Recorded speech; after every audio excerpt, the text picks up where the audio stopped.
آپ ہادیہ ای میگزین مضمون کی آڈیو ریڈ آؤٹ سماعت کر رہے ہیں۔ سامعین السلام علیکم ورحمۃ اللہ وبرکاتہ۔ میں سمیہ افنان ہادیہ کے شمارہ فروری 2025 کے مضمون کے آڈیو پروگرام میں آپ کا استقبال کرتی ہوں۔ آئیے ہم اس کا آغاز ہادیہ کے زمرہ نور میں درس حدیث جس کا عنوان ہے رزق کے حلال طریقے اور اسلامی تعلیمات، اور اس کی رائٹر ماریہ سعید اختر فلاحی ہیں۔ اسلام ایک مکمل ضابطۂ حیات ہے جو انسان کو زندگی کے ہر شعبے میں رہنمائی فراہم کرتا ہے۔ رزق کی طلب انسانی زندگی کی بنیادی ضرورت ہے، لیکن اسلام نے اس حوالے سے کچھ اصول و ضوابط مقرر فرمائے ہیں تاکہ انسان اپنی ضرورتیں پوری کرتے ہوئے اللہ تعالیٰ کی رضا اور آخرت کی کامیابی حاصل کر سکے۔ حضرت جابر بن عبداللہ رضی اللہ عنہ کی روایت کردہ حدیث کے مطابق رسول اللہ صلی اللہ علیہ وسلم نے فرمایا، رزق کی تلاش میں عاجز نہ بنو، کیونکہ جب تک بندہ اپنی روزی کو مکمل نہ کر لے اسے موت نہیں آئے گی، اس لیے حلال طریقے سے رزق طلب کرو اور حرام سے بچو۔ اس حدیث سے یہ بات واضح ہوتی ہے کہ رزق کا معاملہ اللہ تعالیٰ کے ہاتھ میں ہے اور ہر انسان کو اپنی مقرر کردہ روزی ضرور ملے گی۔ اس لیے ہمیں اپنی کوششوں میں اعتدال اور بھروسہ پیدا کرنا چاہیے اور حلال کے ذرائع رزق کمانے کی فکر کرنی چاہیے۔ دین اسلام میں حلال رزق کو بڑی اہمیت دی گئی ہے۔ قرآن پاک میں اللہ تعالیٰ فرماتا ہے، اور کھاؤ ان چیزوں میں سے جو زمین میں حلال اور پاکیزہ ہے، اور شیطان کے راستوں پر نہ چلو۔ سورہ البقرہ آیت 168۔ یہ آیت واضح کرتے ہیں کہ صرف حلال اور پاکیزہ رزق ہی انسان کو جسمانی، ذہنی اور روحانی صحت کے لیے مفید ہے۔ حرام رزق نہ صرف گناہ کا باعث بنتا ہے بلکہ اس کا اثر انسان کی عبادات، دعا اور اخلاق پر بھی پڑتا ہے۔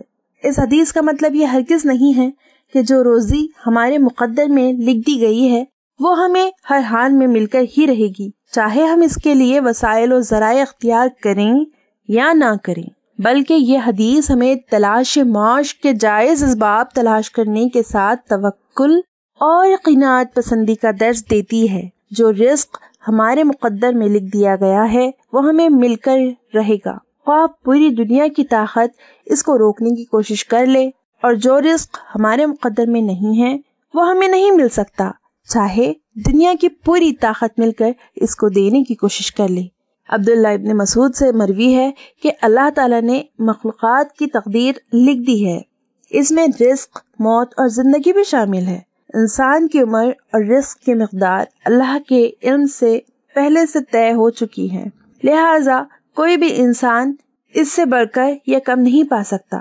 صحیح مسلم کتاب القدر 2644۔ اکثر لوگ یہ سمجھ لیتے ہیں کہ روزی روٹی کے لیے دوڑ دھوپ اسلام سے متعلق نہیں ہے، یہ تو دنیاوی امور ہے، جبکہ کسب معاش اسلام کا حصہ ہے۔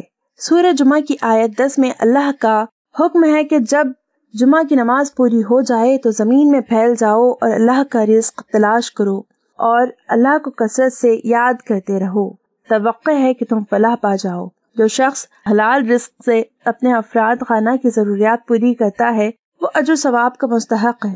نبی کریم صلی اللہ علیہ وسلم نے فرمایا، تمہیں اس خرچ پر ضرور اجر دیا جائے گا جس کا مقصد اللہ کی رضا کا حصول ہو، حتیٰ کہ وہ لقمہ بھی جو تم اپنی بیوی کے منہ میں ڈالتے ہو۔ صحیح بخاری 56۔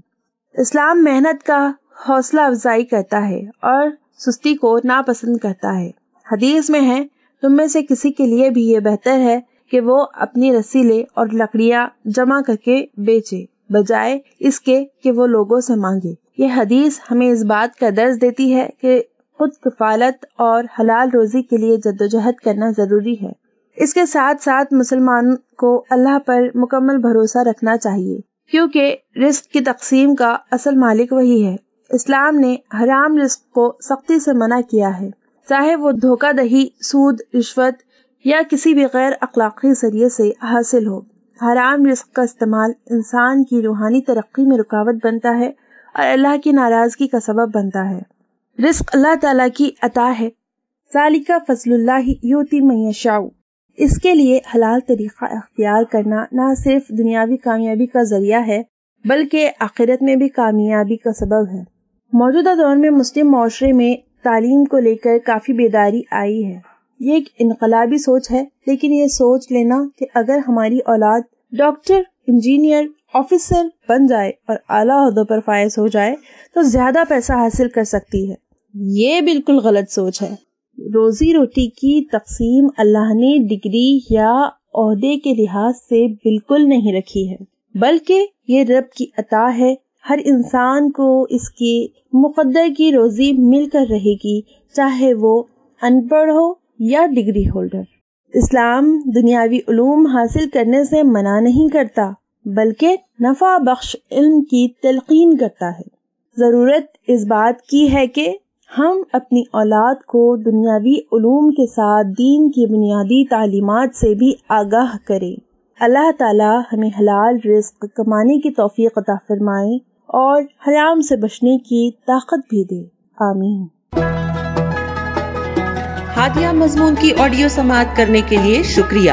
امید ہے کہ آپ کو پسند آیا ہوگا. ہمیں آپ کے مشورے کا انتظار رہے گا. اپنا مشورہ، تبصرہ اور مضامین editor@hadia.in پر ارسال کریں اور ہادیہ ای میگزین کے مضامین کو پڑھنے کے لیے ویب سائٹ www.hadia.in سبسکرائب کریں. انشاءاللہ ہم اگلے ہادیہ ای میگزین کے شمارے سے دلچسپ مضامین کی آڈیو لے کر حاضر ہوں گے. تب تک کے لیے اجازت. اللہ حافظ.